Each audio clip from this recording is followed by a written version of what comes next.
Admiral, I had several things I wanted to ask you about. You mentioned the Navy is smaller than it has been in the last 99 years.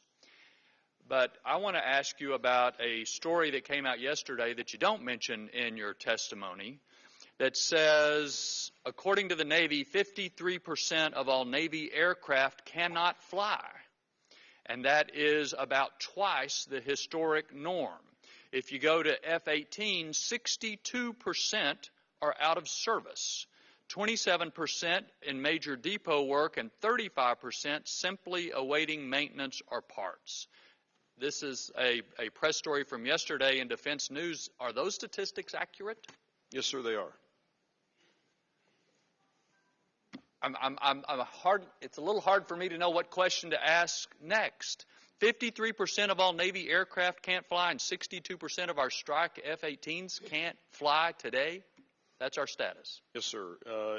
When it comes to the strike fighter community, that's our Legacy Hornets A through Ds and our Super Hornets E and F versions. Our Legacy Hornets, which we in the Marine Corps operate today, are well beyond their design life, let alone their service life. They were designed for 6,000 hours. We're extending the life on those Hornets into the 8,000 to 9,000 hour range. They've been around as long as General Walters and I have been serving, for the most part, so they're pretty old. It takes about twice the amount of man hours to fix one of those jets as it was designed to take, which gives you a pretty good indication how old they are. And the capacity in our depots has been diminished since sequestration and furloughs back in 2013, and we're trying to rebuild that capacity today to try to get those jets turned around.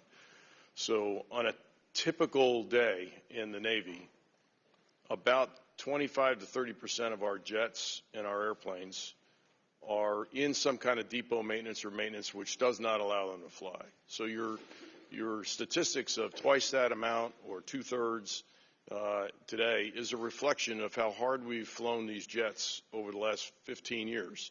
And the fact that we have not recapped those jets, in other words, we haven't built new, or we have not bought enough new ones to replace them. And we've been waiting for quite some time for the F-35 to deliver, which we were counting on 7, 8 years ago to start filling in those holes. All of that adds up to the numbers you reflected. Well, it is true, is it not, that a fair number of the strikes against Al-Qaeda and ISIS over the years have been carried out by these Navy jets? Yes, sir. We can and we do put ready airplanes and ready crews forward on deployment. Yeah. As I reflected in my opening statement, there's no depth on the bench to go behind them, though, if we had the surge forces. I think it's consistent with what General Allen just described in the Army. Yeah.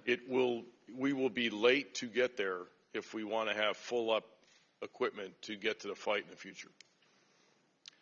And turning to the Air Force, General Wilson, you testified in your written statement, and I think you said this, the smallest and oldest Air Force we've ever had. Average aircraft age is 27 years old today.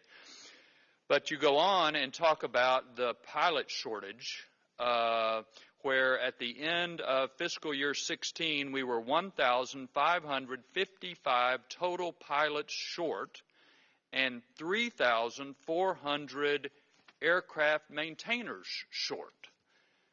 What I'm struck by is we're short 1,500 pilots, 3,400 maintainers in the smallest Air Force we've ever had. Certainly that translates, does it not, into less military capability? Chairman, that's exactly right. As a context, in 1991 we went to Desert Storm. Our Air Force was 500,000 people and 134 fighter squadrons. Today we find ourselves at 317,000 total force, 317,000 in our active force with 55 fighter squadrons. You mentioned the pilot shortage. Of those numbers, we have 723 short in our fighter pilots. We don't have a problem bringing people into the Air Force. We're doing our best to retain people, but when you're flying old equipment, 27 years old as an average, and you're short on maintainers to fix those airplanes, and to talk to the vice chief as the vice CNO, you talked about the depots, as they break into the depots and they find things that they've never found before, and it takes real craftsmen and artisans to fix those airplanes, and it takes longer, we're flying less. Again, as a matter of context, at the very bottom, in the late 70s of what we called the hollow force, fighter pilots were flying about 15 sorties a month and about 20 hours. Today, we're flying less hours and less sorties than we were in the late 70s. Now, we didn't get there overnight in the 70s, and we found a way out of that. There's a way out of this. The way out of this starts first with manpower. We need more manpower to be able to plus up our force. We need to get the right training. With the right training, we can bring in the right weapon system support. With the weapon system support, we can increase the flying hours. With the flying hours, we reduce the ops tempo. We need time. And over time, we'll increase our readiness. But we think it'll take 6 to 8 years to bring our readiness level back where it needs to be. But it starts first with people. 6 to 8 years under a favorable scenario, I assume. Yes, Chairman. Yeah. Yeah.